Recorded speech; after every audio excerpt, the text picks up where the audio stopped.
Hi teachers, we put together a quick tutorial on how to access Naviance and also how to access students who are requesting letters of recommendation through Naviance so that you're able to not only see the information but also submit to the colleges and universities that they've requested.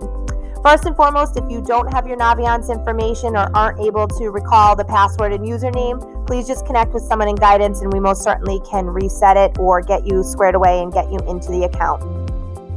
The second piece is the transcript request form. So depending upon where you're at in the process, a student may have requested a letter of recommendation through Naviance to you. You are more than welcome to start by creating that letter of recommendation, getting all the forms in ready to go, but you're not to submit information until you get a pink transcript request form, and that transcript request form will explain exactly which schools that student is applying to.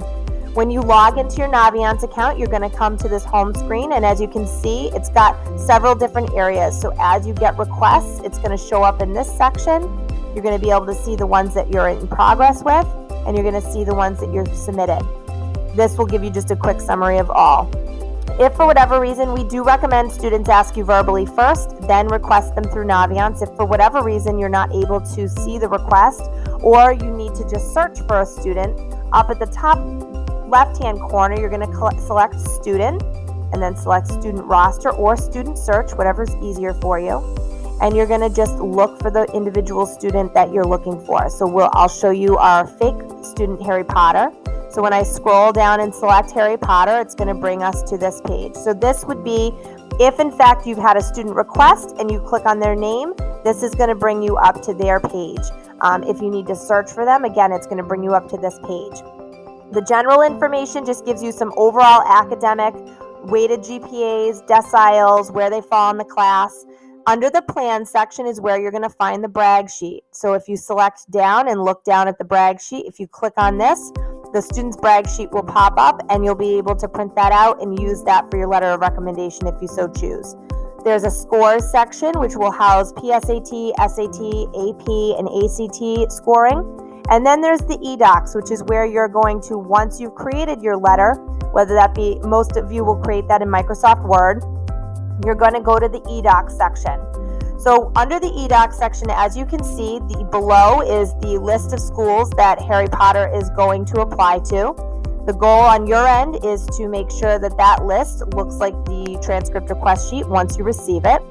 Under Prepare, this is where you're going to add your letter of recommendation. So if you scroll down, you see teacher documents, you're going to hit the add button. It's going to ask you one of two things. You can either upload a file, which is going to be the written letter of recommendation, or you can prepare a form. If you select upload a file, you're going to select either all applications. Most of you should select all applications. If you start selecting individual schools, it is going to make you fill out individual forms for each one of those schools. So I'm going to select all applications, and then I'm going to select letter of recommendation and choose whichever file I'd like to upload and hit upload file at the bottom. Once you've uploaded that, the other piece for students who are using the common application, and that will be designated on the transcript request form, you also need a second piece of information up there, and that's under the Prepare Form section. So when I select Prepare Form, you're going to select the type, which is that Common App Teacher Evaluation. So for students who do not have any common application schools, you will not need to do this. You can submit just your letter of recommendation to the individual schools. For any student who has a common application school, you will need to also upload and prepare a form. Once you select this, and you select Prepare Form, it's going to ask you some questions and have you fill some stuff out in terms of some rating scales. When you're done, you're going to hit Save, and that will save automatically to the account. When you're ready and you have your letter of recommendation as well as that common application teacher form, if necessary, inputted, you're going to go up to the top and you're going to go to the Send button.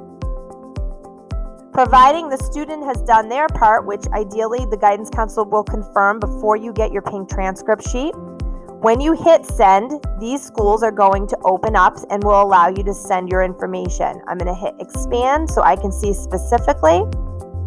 And once you've completed your common application teacher evaluation and your letter of recommendation, as you can see here, this isn't quite complete yet. This box right here will open up for you so that you can hit select, and when you can scroll down and you can hit review and submit. So the goal at this point is to submit to each school that is on the student's transcript request form, the pink form that you'll receive in your mailbox. If for whatever reason there's any type of emblem that does not allow you to submit electronically, you'll also receive an envelope so that you can put your information in the mail and mail it directly to the school. If you have any questions, please feel free to contact someone in guidance.